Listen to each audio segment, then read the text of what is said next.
علی رسول الکریم اما بعد، یہ 3 سوال ہے۔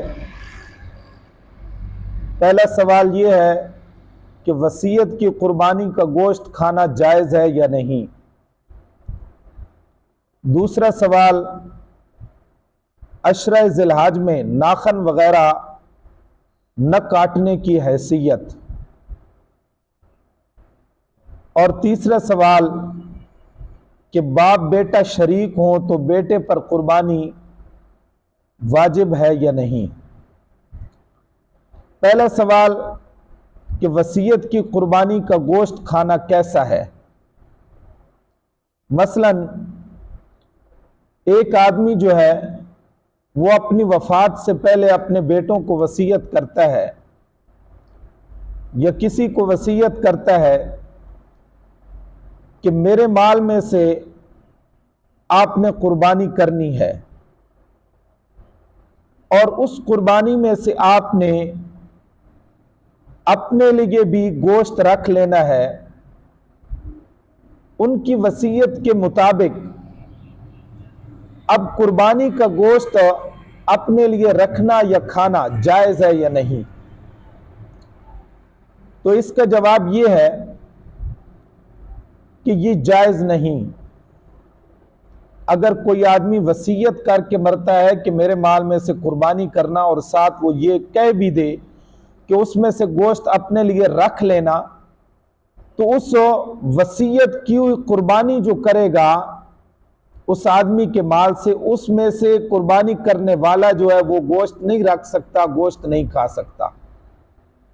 ہاں البتہ اگر میت نے حکم نہیں کیا، وہ آدمی اپنی طرف سے میت کی طرف سے قربانی کرتا ہے، خود میت کی طرف سے قربانی کرتا ہے، تو پھر اس میں سے وہ گوشت رکھ بھی سکتا ہے، کھا بھی سکتا ہے۔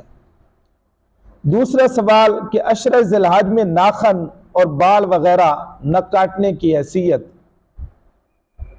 تو سوال یہ ہے کہ جس شخص پر قربانی واجب نہیں، ایک آدمی جو ہے اس پر قربانی واجب نہیں، اس نے قربانی نہیں کرنی، اگر وہ حجامت نہ کرائے، ناخن نہ کاٹے، تو اس کو ثواب ملے گا یا نہیں۔ تو اس کا جواب یہ ہے کہ جس آدمی پر قربانی واجب نہیں، اگر وہ ان دنوں میں ناخن نہیں کاٹے گا، حجامت وغیرہ نہیں کرائے گا، تو یہ ثواب اس کے لیے نہیں ہے، اس کو ثواب نہیں ملے گا۔ یہ استحباب صرف اس آدمی کے لیے جس پر قربانی واجب ہے، جس نے قربانی کرنی ہے، اس کے لیے مستحب یہ ہے کہ وہ ان دنوں کے اندر بال وغیرہ بھی نہ کاٹے، اسی طرح ناخن وغیرہ بھی نہ تراشے، اور وہ بھی اس شرط کے ساتھ کہ زیر ناف بال، بغلوں کی صفائی، اسی طرح ناخن کاٹے ہوئے 40 روز نہ گزرے ہوں۔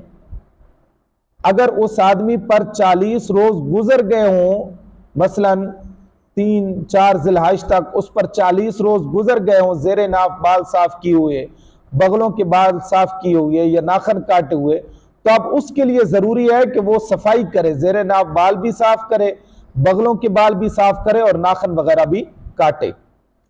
تیسرا سوال یہ ہے کہ ایک آدمی نے اپنے والد کے ساتھ کاروبار میں شریک ہوا اور شریک ہے، کھانا پینا وغیرہ سب ایک ساتھ ہے۔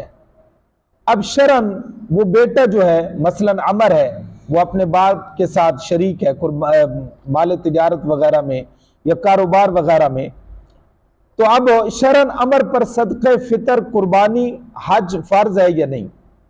تو اس کا جواب یہ ہے کہ اگر عمر کا کاروبار میں مستقل حصہ نہیں، الگ بھی اس کے پاس بقدر نصاب مال نہیں، تو اس پر قربانی بھی فرض نہیں ہے، واجب نہیں ہے۔